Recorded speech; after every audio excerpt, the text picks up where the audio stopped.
कछुआ और दो बगले। एक गांव में एक तालाब था। उस तालाब में दो बगले और एक कछुआ रहते थे। एक साल बारिश न होने की सबब तालाब का पानी सूख गया, जिसे छोड़कर दोनों बगले आसमान पर उड़ने लगे और कुछ देर बाद उन्हें एक तालाब नजर आया।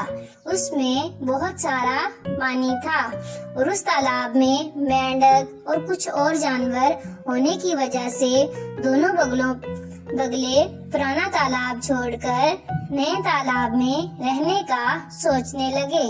इन बगलों की बातें पास खड़ा कछुआ सुन रहा था। वो कुछ वक्त जाया किए बगैर इनके पास चला आया। कछुआ कहने लगा, दोस्तों मुझे भी अपने साथ ले चलो, मैं यहाँ तन्हा नहीं रह पाऊंगा। इस तरह वो इनसे गुजारिश करने लगा।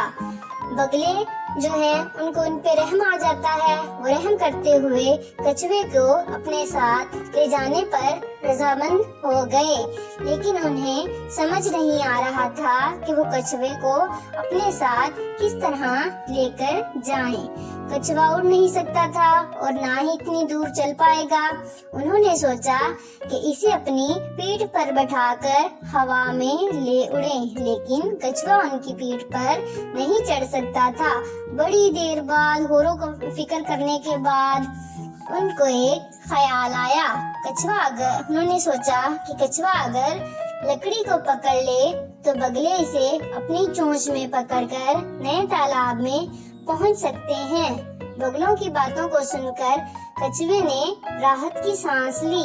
बगलों ने कछुए को सख्त अल्फाज में ताकीद करते हुए कहा, किसी भी सूरत में तुम मुंह नहीं खोलोगे और लकड़ी को मजबूती से पकड़े रखोगे। कछुए ने सर हिलाकर कहा, हाँ मैं ऐसा नहीं करूँगा। दूसरे दिन सुबह सवेरे दोनों बगले हवा में कछुए को लेकर उड़ने लगे।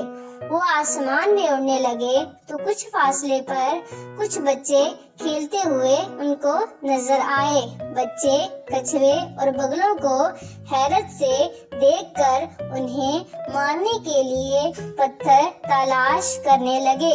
कछुए की नजर उन पर पड़ी तो उसने मुंह खोलकर ये बात बगलों को बतानी चाहिए, लेकिन मुंह खोलते ही कछुआ नीचे गिर गया और ऊंचाई से गिरने के सबब उसकी जान चली गई। तो बच्चों, इससे हमें ये सबक मिलता है कि आने वाली मुसीबत का पहले से अंदाजा करना चाहिए और इसका मुनासिब हल निकालना चाहिए, वरना जल्दबाजी बहुत नुकसानदा हो सकती है।